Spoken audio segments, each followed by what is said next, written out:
Okay, so you've shared some pretty interesting material about GameStop's financial performance. hmm It looks like a real mixed bag, and we're going to dive into these reports and news articles Yeah. to try to extract the key insights for you, particularly around their latest financial results and a rather surprising strategic decision. Yeah.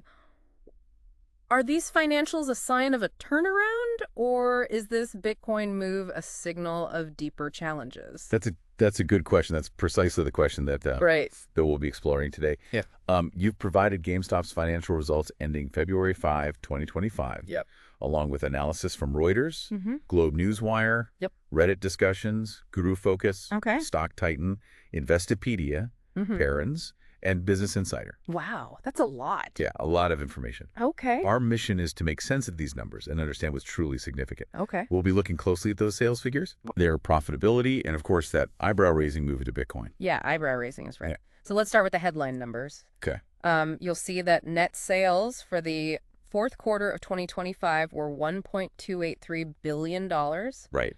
down from $1.794 billion in the same period last year. Mhm. That's a significant chunk. It is indeed. And if we look at the full fiscal year, the picture is similar. Okay. Annual net sales declined to $3.823 billion from $5.273 billion in fiscal year 2023. Okay.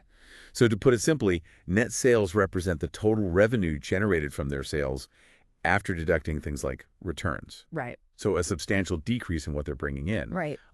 This likely reflects the ongoing shift towards digital game downloads and the broader challenges facing brick-and-mortar retail, a trend we've seen impacting other companies in this sector, as reported by Barron's.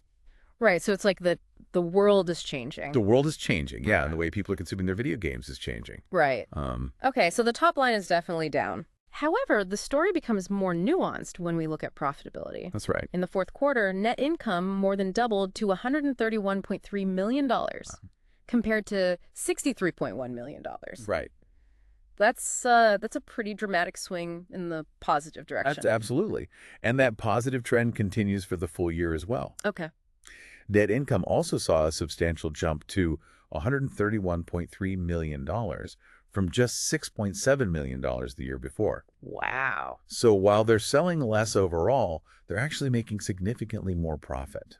That's interesting. That's the puzzle we need to unpack for you. Right. It's like they're running a tighter ship, maybe. So what's driving that improved bottom line? Yes. Despite the drop in sales? A key factor here is the reduction in expenses. Okay. Selling, general, and administrative, or SG&A expenses, decreased in both the fourth quarter, coming in at $282.5 million versus $359.2 million, and for the full fiscal year at $1.130 billion compared to $1.324 billion. Wow, that's a lot of money. Yeah, they've clearly made significant cuts in their operating costs. Okay. These SG&A expenses cover a wide range of operational costs, from salaries and marketing to rent and utilities. Right. So they've clearly made significant cuts in their operating costs, and that's directly contributing to the higher net income. So less overhead, basically. Exactly. Less overhead, more profit. Exactly. Interesting. That makes sense. Yeah. Now, you also pointed out something about adjusted EBITDA. Yes. Um, This is where it gets a little more complex. yeah, it sounds a bit more complicated. It does add another layer to our understanding. Okay.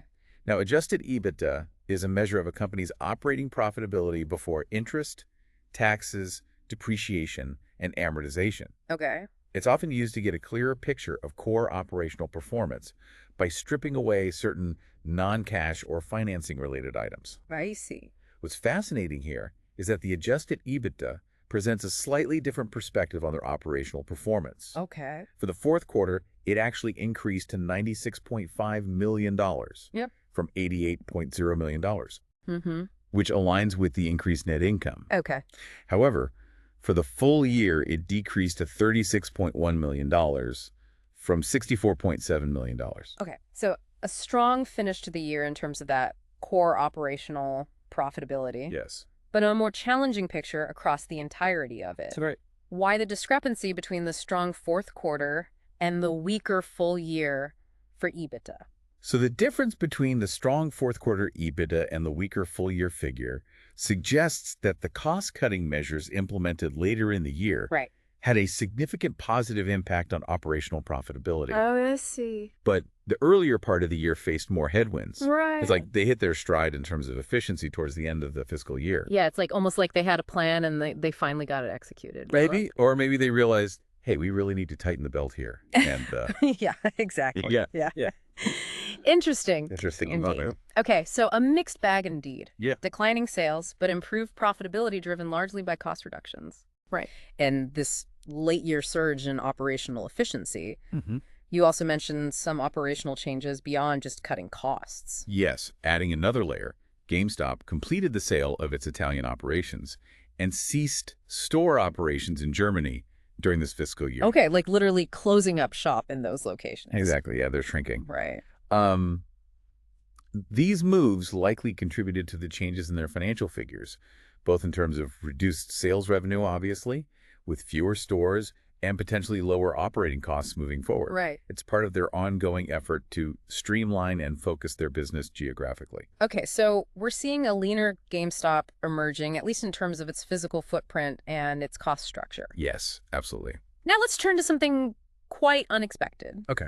GameStop's board has unanimously approved the inclusion of Bitcoin Whoa. as a treasury reserve asset. Wow. That definitely wasn't in the earnings report of most retailers I've seen. You're not wrong. This is a notable strategic move, putting GameStop in line with other corporations exploring cryptocurrency as part of their financial strategy. All right. It's a significant departure from their traditional retail focus Right. and could signal a more radical transformation than simply optimizing their existing model. Right. It feels like a bet on something completely different. Right. Given the declining sales in their core business, this move into Bitcoin could be interpreted as an attempt to find new avenues for growth or to potentially leverage their cash reserves in a different way. Yeah, exactly. Right. It's like, okay, well, this isn't working, so let's put our money somewhere else. Exactly. Yeah. Feels like a real pivot, almost a bet on a completely different future. Absolutely. And this announcement had an immediate impact on the market, right? It did. Like people saw this as a signal Right, they did. of something. It did. Interestingly, this announcement sparked immediate enthusiasm in the market. Oh. GameStop's stock price reportedly surged by approximately 12% in pre-market trading following the news. Yeah, big jump. It shows a significant investor reaction, at least initially. Right. But I imagine not everyone on Wall Street is equally thrilled about this move. Precisely. Right. Yeah. Investing in a volatile asset like Bitcoin isn't exactly a traditional strategy for a retailer. The analysts you've included offer a range of opinions. Yeah, okay.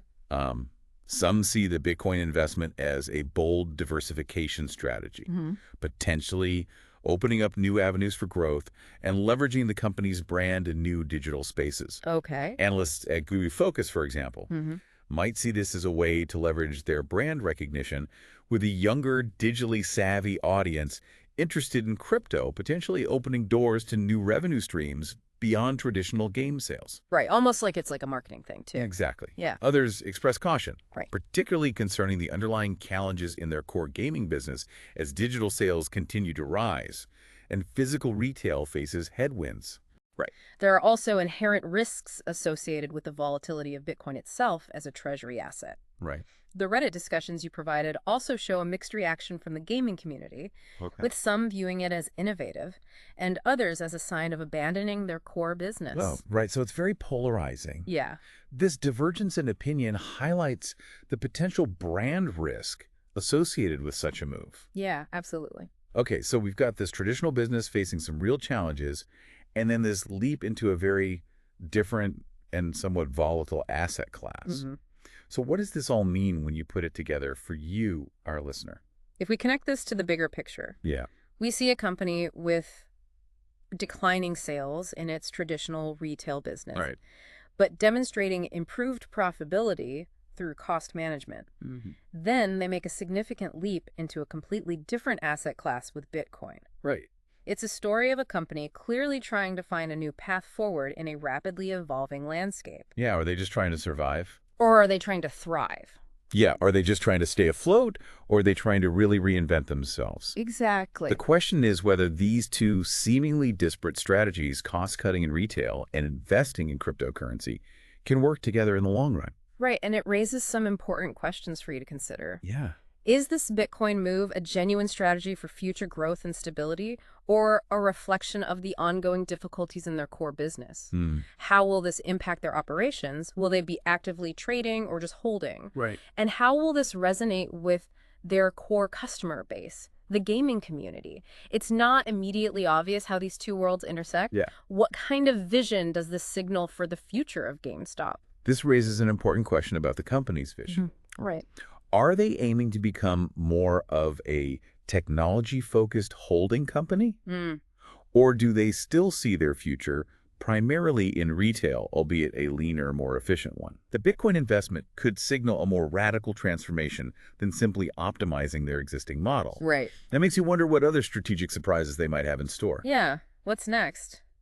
NFTs. Who knows? Maybe. Right. It's so hard to say. Yeah. Ultimately, this deep dive into GameStop's financials and their new Bitcoin strategy reveals a company at a crossroads. Yeah. I think that's a good way to put it. You have a picture of a business actively trying to adapt in a changing market, balancing cost-cutting with a potentially high-risk, high-reward investment. Yeah. Very high risk, very high reward. Right. It's quite a paradox, isn't it? Making more money while selling less. What's fascinating here is the level of uncertainty it introduces. Yeah. While the improved profitability offers some breathing room, the long-term success likely hinges on whether this Bitcoin strategy can indeed provide a new engine for growth, or if it will become a distraction from the fundamental challenges in their main business. Right. Investing in Bitcoin as a treasury reserve is not without its risks. It's like going from a relatively stable currency to holding a potentially volatile asset whose value can swing significantly based on market sentiment and external factors. Right. Like, is this a gamble? It is a gamble. It's a big gamble. Right. And only time will tell if it's going to pay off. Right. So considering the information you've shared, what do you see as the biggest opportunity or the biggest risk for GameStop moving forward? Oh, that's a tough one. Is this a bold reinvention or a sign of deeper challenges? I think it could be both. Right, that's the thing. It could be a bold reinvention. It could be a sign of deeper challenges. Yeah. Or it could be a little bit of both. Right. Yeah, they're trying to reinvent themselves while also dealing with some very real challenges in their core business. Right, and like we said, that Bitcoin thing is a huge gamble. Yeah, it's a huge gamble. It could pay off. It could be disastrous. Yeah, it could go either way. Right, and only time will tell. Exactly. Well, that's certainly something for you to think about long after our deep dive is complete. Yeah, keep an eye on GameStop. Yeah, absolutely. It'll be interesting to see what happens in the next year or two. Absolutely. Yeah.